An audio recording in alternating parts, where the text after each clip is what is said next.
TV Core-ner. Hey guys, welcome to another episode of Filmcore's TV Core-ner Game of Thrones podcast. We're doing season 7, episode 2, Stormborn. With me, I have TJ and Lulu guest starring. Yeah, awesome. I feel like the show's moving pretty fast. Everyone seems to be getting around pretty quickly, at least. For the most part, I think we're just really getting all our pieces in place for the big showdowns that are going to happen at the last half of the season. I mean, yeah, we definitely have. I mean, okay, first of all, initial takes on the episode. My favorite scene was basically finding out that, Grey Worm is a Kindle. Oh my goodness, yeah. Oh yeah, I was actually okay. I'll wait till we get to that. Okay. But yeah, I was really into this episode. Yeah, this episode. I mean, it sold the season a little more for me. I think the first episode was more set up. I mean, this one was also set up, but they only have 5 episodes left, correct, in this season? Yeah. To really hit things off.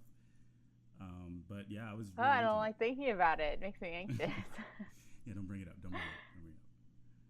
Lulu, do you have were there any moments that really stood out to you? Yeah, I really like all the transitions. I like the part where they transition from, them hooking up to Sam in the book, trying to find the cure for that. I thought that was very nicely done. I also like the last part of the scene, like how it ended. Euron Greyjoy comes in and massacres the ship. It looks they got okay. All right, well, let's hop right into this episode. We're going to break it down based on location and not by scene, just because I think it's easier to focus on one part of Westeros at a time. So we're going to kick it off with Dragonstone. Right. Who runs the world? The girls, yeah.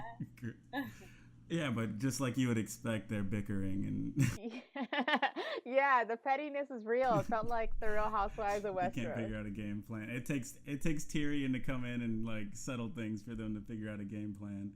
But I'm with that too. Like, that was a really cool scene just to see a war room full of women talking about what are the best strategies for taking over the world, because it didn't seem like they really thought that there was no hesitation in that the thought that they could do it. It was just like, how should we do it? And I thought that was really cool. Yeah, how should they do it? What did you guys I mean, like, Lulu, what'd you think about their strategy? She gets that advice from that old lady, and do you think it's good advice? Like Olenna? Yes. Sorry.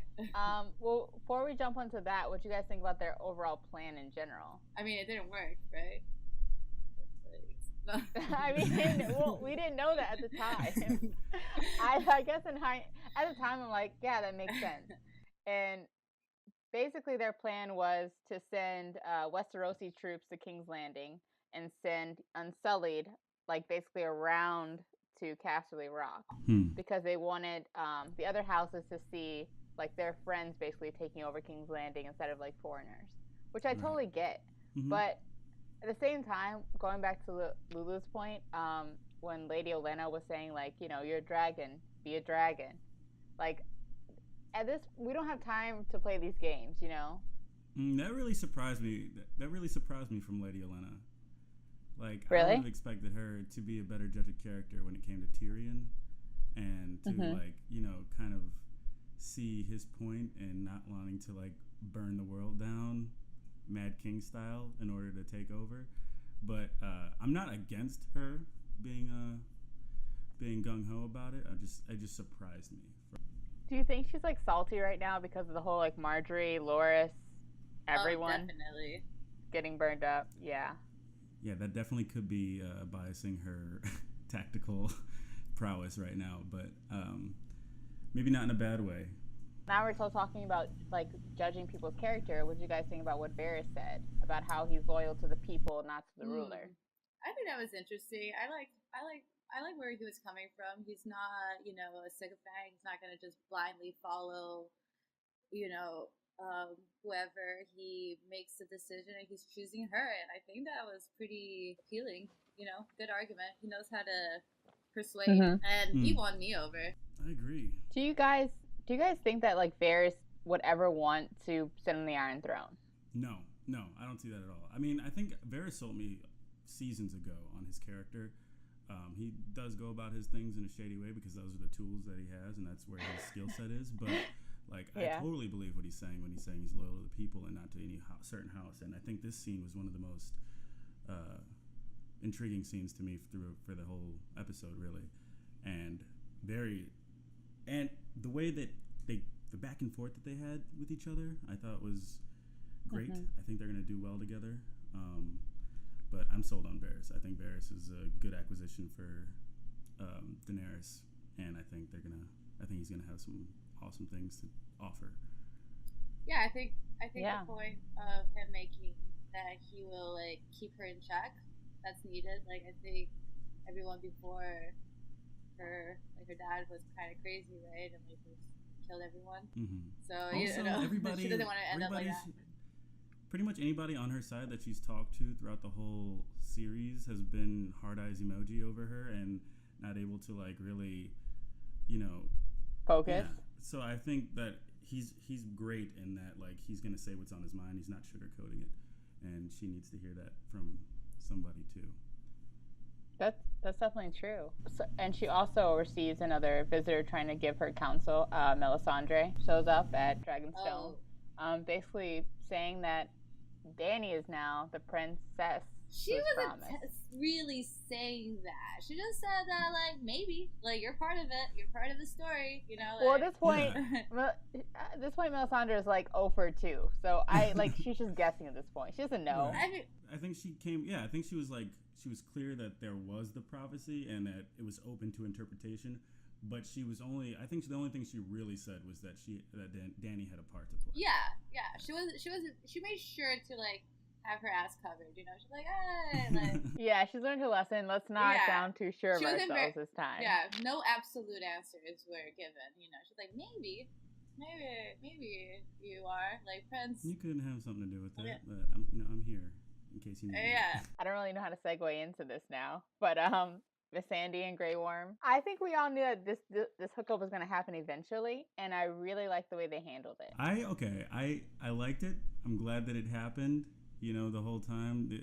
I'm just mad they didn't show anything. I mean, we see later in Old Town what they're willing to show on this show, and they had Miss Sandy bare all for everybody, but they couldn't show like a little fleshy patch where a scar tissue was or something. I mean, show that shit, man. Well, I think they showed a little bit. Like, he had a little bit, right? Like, it wasn't like completely flat down there. I don't think so. Okay. I kind of wanted to see it too, but to be honest, I mean, at the same time, like, they didn't show Miss Sandy's, like, all of her undercarriage. Like, we just see her chest. We see his chest. Everyone's basically on the same footing here. We see everybody's nipples. Yeah. I get it. And I don't think genital mutilation is, like, still a thing that's actually happening around the world. And I think that it was handled in such a sensitive way that I think that I didn't know that Game of Thrones was really capable of handling something like this. Just because their history of, like, sexual violence in the show and, like, misogyny and really not handling some of those issues with the most tact. So I get what you're saying. I was fine without it. I could have wanted more, but that's fine. I mean, yeah, I get that. That makes Y'all are sense. just nosy. I'm nosy. Or at least give me like a reaction from Miss Sandy, like nothing to. My prediction from this is that he's gonna die pretty soon, though. My Now. prediction is they break out the toys. Oh my God. Hands and mouth. It's all like good. an ivory logo. I'm sorry. Oh my God. Yeah, that's better. That's more fitting.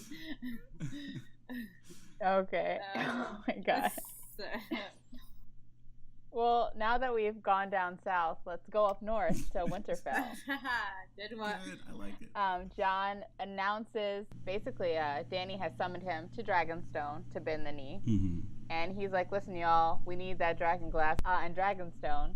Mm-hmm. So this is a great chance for me to go trade for it now. We got to get it. I got to go down there. A lot of people object, and they're like, dude, like the last time someone went south, a Stark, it was actually Ned's brother, burned alive by the Mad King, which is Dany's father. So they're like, this is a high chance of it being a trap for you.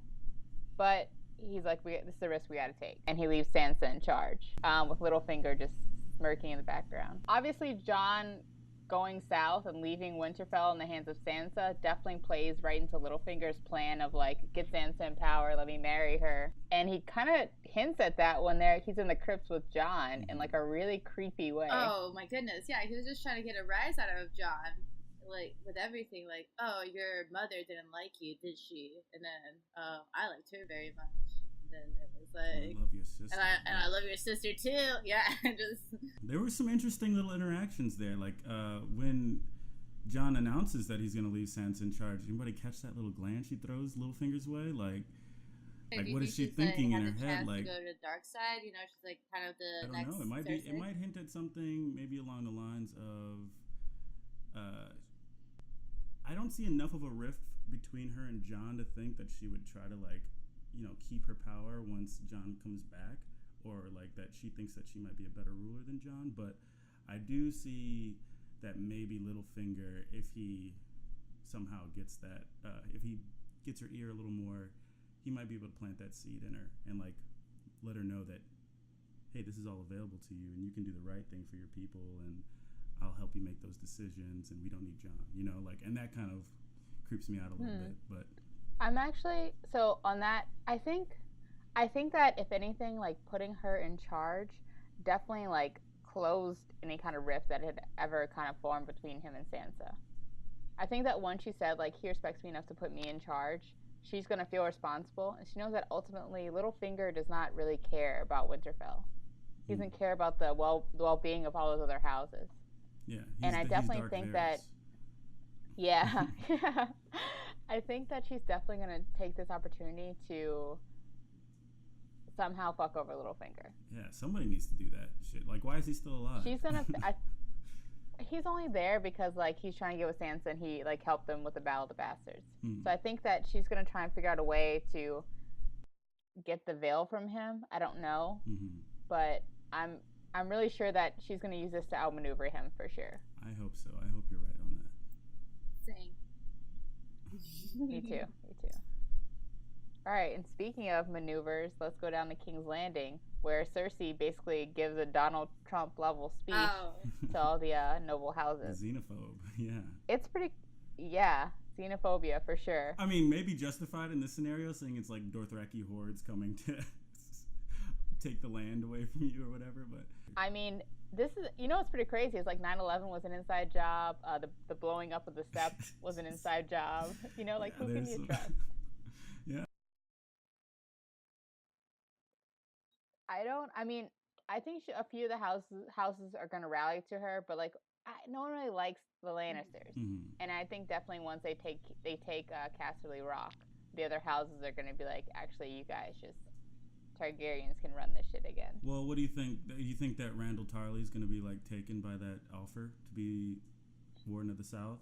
Randall Tarley is not going to turn on Highgarden and the Tyrells. He was pretty convincing in that offer. Yeah, but I mean, Randall Tarley sucks, and he's definitely like one of those like he's definitely a Republican, but like I think he at the end of the day has values, and I really don't see him doing it. I don't know. Maybe it'll surprise me, but I really took him as a man of like stern honor, kind of like a Clint Eastwood type. But this is the come up of the century if he does become like Warden of the South. So it's hard to tell which way he'll go. Yeah. No, agreed. What about that big ass crossbow they had in the basement? Oh yeah. I was like, why you gotta destroy shit while you're testing it, dude? Is that necessary? I feel like it's a decent plan if it can work, but like you're sitting there with a fucking huge skull on the ground. How's that gonna work with a dragon flying by, spitting fire in your face? Like, I don't know if they can get a clean hit like that off. It was very impressive. I'll give it to them. Their solution is well thought out, but I don't know. You gotta surround the dragon. I think there's gonna be casualties. Like maybe they have to like corner. I mean, maybe their plan will be like, let's just line everyone up and run directly at him and just make sure this dragon's just looking that exactly. Way. I don't put it past Cersei to have that kind of plan where it's like, let's just sacrifice wave after wave of soldier until we can get that shot. Yeah. Do you guys think we'll lose a dragon this season? Oof. Yeah, I mean, I don't think we'll lose Drogon. I mean, that's really the only dragon I care about, but like... Guys. All dragon But lives maybe. matter. You know the names of the other two? I don't. That's how little I care about them. They're like the other members of Destiny's Child. Like, I mean, their names are on the tip of my tongue, but Michelle Williams. Kelly and Michelle. That's their names. Kelly, Michelle, and Drogon. Yeah, we should have called them that. Kelly and Michelle Williams are going to be fine this season. Actually, no, we'll probably lose the Michelle, whichever one that is, in the group. And moving into Old Town, Sam trying to cure Jorah. That was awesome because I love peeling scabs, but also horrible. My goodness, Yeah. it was really gross. And that, like, again, with that transition scene where they like show that chowder or whatever. Oh yeah, he was like going into the crust of that meat pie or whatever. Yeah. That was. Oh, And then it's like pouring out of his mouth. Do you guys think that Jorah will be cured? Yes, I think Sam's bravery here is going to have an effect and pay off, and I think he's going to cure Jorah, and people are going to be like, dope. Do you think Sam's gonna die though by trying to cure Jorah? I mean, as long as he cuts whatever it gets on off, he'll be all right. If he like, wear a mask though, bro, right? Man, wear a mask. That's like, please. For your own sake.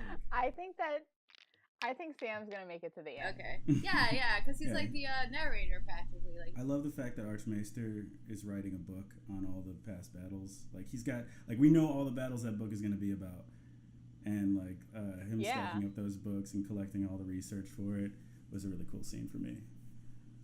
Old Town is turning into one of my favorite Like, look, books. I can just tell you what happened. You don't have to write these books. I can just tell you right now. I think that actually, I'm going to make a prediction that Randall Tarley and Dickon Tarley are going to die. And Sam's going to become the Lord of High Horn Hill. Hornhill, yeah. You think so? And that he's going to, Lord which of is Hornhill? going to be, huge upset. Intelligence needs to be rewarded more on this show, and Sam's he's ready for it. All right, well, we have Arya in Old Town. So we get back to the Riverlands, and we have Arya meeting up with Hot Pie again. And I love how Hot Pie keeps making these basically what are now cameo appearances. He's aging well. I think his boyish charm is really... He's like the only one who doesn't look awkward. He still looks like a little boy, though. Yeah, that's true. Gracefully. And he tells her that, dude, like, Jon Snow is running shit in the north, and your sister's up there hanging out. And she's like, what? Shut the fuck up. Yeah. That's good. I would say the same thing, honestly. Like, come on. It's like the best case scenario for how it could have really worked out. Yeah, totally. I like that it changed her plans. I think that shows a little bit of humanity and maybe a little bit of Arya still in there. I mean, it's gonna suck because she's gonna miss Jon because he's currently headed on a boat south. All the near misses of the Stark family, they just keep bobbing and weaving. What do you think Jon's perspective would be if he found out about Arya's dark past, like how many people she's killed? I think he'd be impressed, but at the same time, he'd be like, "You're doing the wrong thing." I think I've never had to tell my parents that I've done something I'm not proud of, or some things I'm not proud of I haven't told them. But I feel like that's a level of like, I just killed 50 Freys. It's pretty intense. I don't know. I think she definitely lost a lot. I mean, they all have really lost their like innocence. I think the only person who was innocent still was Rickon, and he is dead now. Yeah. So I think that's a hard reality to face. I think when you first realize maybe your younger brother or like younger relative isn't a kid anymore. Yeah, exactly. It's Game of Thrones. Nobody's innocent anymore. And on her way north, she runs into Nymeria. Oh yes, that was. It's good to see a wolf. I mean, I had for season 1, I had so many cool my imagination was running wild with how these wolves and these kids would like grow up and like become powerful, and the wolves have just kind of stepped back and the dragons have taken over, but the direwolves are really the coolest part to me, and I think it was good to see one of them. Do you think we'll see Nymeria again? Negative. I think so. I think negative. Okay. I don't know. I think so. It didn't seem like it was the end of it. Nymeria's living her life. She's living her best life. She's got a pack. She really is the HBS. I know. Like, I think Nymeria. She is living her best life. Yeah, she's living her best. I mean, that's true. She looked dead in Arya's eyes and was like, nah, No, bitch. you gotta find your own pack. I can't. But isn't there Sorry, like I don't a think I chance wanna- that like Arya is like caught hurt or something, or like she's almost gonna be killed, and then like Oh, that would be so cheap. I hope they don't do that. Like, Oh, like an ex Arya machina. can I fend for really hope they herself. don't do that. If Yeah. Nymeria shows up, she's got to show up and die. Okay. Yeah. okay. I don't want this whole like she runs behind a tree, just helps her out and like runs back. Mhm. You know. Mhm. I can't. I feel Nymeria like is not a we're at a Pokemon that good. you can just break out anytime you need to do battle. I think Nymeria has to go live her yeah. own life. Oh yeah, I think she's gonna live her own life, Yeah. but I think their lives are gonna definitely cross again, or maybe that's what I'm hoping because I saw it in season 1. Maybe on some next season final battle shit. I don't think it's gonna happen before. I feel like it won't be anytime soon. Yeah, that's a good point. Either. All right, well let's get on a place where we wish Nymeria had been.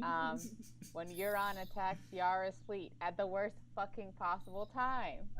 Right. I really loved when Ilaria Sand and Yara Greyjoy were like about to make out. Oh Mhm. yes. And then Ilaria's like, here comes a foreign invasion. And then immediately right then, it's actually when a foreign invasion occurs. Yes. And Euron Greyjoy is the first motherfucker off that ship, just ready to just Talking the cut motherfucking anyone down. talk. It was or walking the motherfucking walk, dude. insane. He like everything he said up to this point, he just seemed like he was, bragging or just he's just like, talking big talk. But he showed everybody. Like that was very impressive, and he quickly became one of my favorite villains. Probably my favorite villain in the show right now. I would just say, like, a lot of villains that we've seen in the show have been kind of like in the shadows, cunning and sneaky. But Euron Greyjoy, like he said, yeah, I killed your dad. You about to make me king, and they made him king. He shows up like, I'm about to take this shit. He takes it. Like, I mean, I respect that to that point of like, there's really no scheming. He just gets it done. You know. Mm-hmm. He killed the sand snakes. Like, oh yeah, they were crazy good. Like, he took. I mean, he came down on the ship like on that ramp, and he said, what did he say? Give Uncle a kiss or something like that. That's the most badass shit I've ever seen. I thought it was very impressive. Speaking of not talking the talk, Yara is basically like, Theon's gonna be my protector, and then the second he has to show that he's actually gonna try and protect her, he fails. Yeah. Right? Yeah, I think that PTSD hits strong. Yeah. His only redemption is death. Can we all agree with that? Yeah, he's coming back for sure. He's not dead. Oh, he's not dead, but he's gonna die. Like that. He should drown himself for sure, though. Oh, I was gonna say the only way to redeem all of that is just like him, dying battlefield or like sacrificing himself for the greater good because he cannot stay alive. Or going back to the Iron Islands and starting a really important mental health program for people who've been through traumatic experiences. Because honestly, I think it's clear that you can't willpower your way through the shit that he was put through. Yeah. So I will say this. I mean, he did great up until that point. So I think he was kind of pushed. Like maybe his therapy's only gotten him so far. You know. Yeah, but really, has he had to do anything though? Like he's just been making all these promises up until now. But he did kill some people while he was fighting up until that point. Oh yeah, he did kill a few people. Yeah, so he was doing it until that final moment. I think that he's definitely going to redeem himself through some sort of sacrifice later on, and I think it's good that someone can report back to Dany. Yeah, that's good. What just happened? Maybe he had a whole maybe this was the best choice scenario for him because he was outnumbered. And he was watching all these guys cutting off tongues. If he was brave, what could he have done in that case? He would have died either way. Yeah, exactly. Honestly, yeah, he would have died. There's no way he would have beat Euron. I mean, if Yara couldn't beat him, there's no way Theon can. Yeah. Mm-hmm. I think it's going to be interesting. Maybe if he does come back, he's got a chance to, return that favor that Yara gave to him and rescue her. And if he can kill Euron, that's going to be quite a feat. Euron has proven himself to be quite the adversary. He's got the style and the savagery. He does have the style. Well, do you guys have any predictions for next week?